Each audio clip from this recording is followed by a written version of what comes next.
Welcome to the 360 News. Live worm found in Australian woman's brain in world first.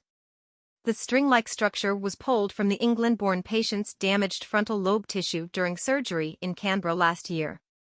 The red parasite could have been there for up to 2 months.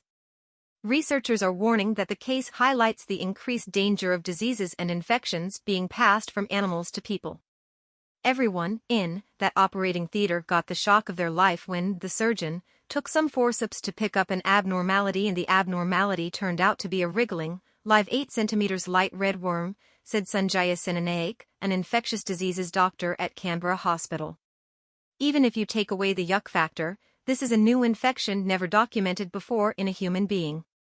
The Ophidascaris robertsi roundworm is common in carpet pythons, non-venomous snakes found across much of Australia. Scientists say the woman most likely caught the roundworm after collecting a type of native grass, whorgle greens, beside a lake near where she lived.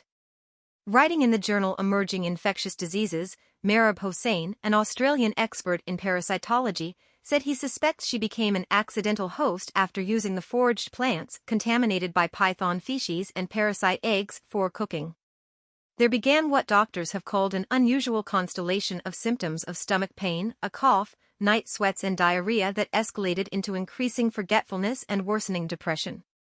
The patient was admitted to hospital in late January 2021.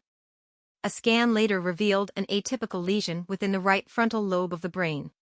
The cause of her condition was only revealed by a surgeon's knife during a biopsy in June 2022. She is recovering well despite making medical history. The invasion of the brain by Ophidascaris larvae had not been reported previously, writes Dr. Hossain. The growth of the third-stage larva in the human host is notable, given that previous experimental studies have not demonstrated larval development in domesticated animals, such as sheep, dogs, and cats. Dr. Senanaik, who is also an associate professor of medicine at the Australian National University, ANU, told the BBC that the case is a warning. The ANU team reports that 30 new types of infections have appeared in the last 30 years. 3/4 are zoonotic infectious diseases that have jumped from animals to humans.